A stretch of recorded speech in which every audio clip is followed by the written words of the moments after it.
噶丹松赞陵位于香格里拉以北约5公里处，号称小布达拉宫，由达赖五世于1674年奏请康熙皇帝批准后亲自选址，赐名噶丹松赞陵。噶丹松赞陵代表佛法僧三宝的3座大殿，当地建筑不得高过这3座大殿。要到达噶丹松赞陵，要先爬143阶，大概是海拔3320米。解说员陈老师告诉我们，进入寺庙必须依顺时针方向左进右出，代表顺心如意。噶丹松赞陵寺的话呢，它在整个我们云南省境内就是最大的一个藏传佛教寺院。而且它属于藏传佛教里面的格鲁派系，著名的康区13陵之一。首先，这3个主殿是佛法僧这3宝。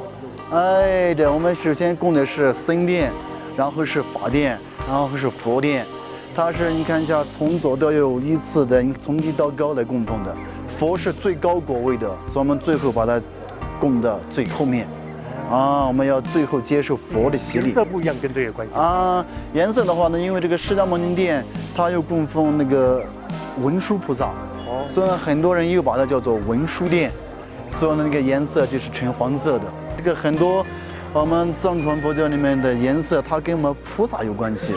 这是可以说整个寺院当中最古老的就这个殿了，而且这里面所供奉的这尊释迦牟尼佛祖像，是整个寺院里面最具佛性、最灵验的。这个佛祖像就供在这个佛殿里面。所以法殿里面没有佛，就是没有佛像法殿里面有。法殿里面它供奉所有的佛像，还是有它不是单纯的供奉一尊佛像。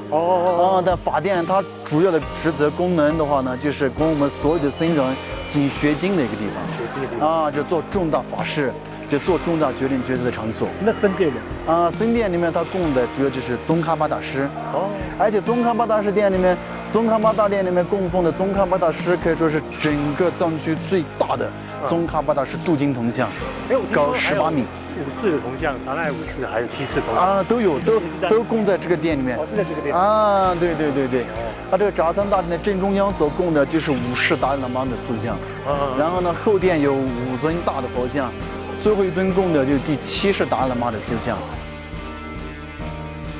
松赞陵寺镀金铜瓦，金碧辉煌，荟萃了藏族宗教文化的精华，犹如一座护卫3神的圣地，在佛教的精神原点留住一盏不灭的星火。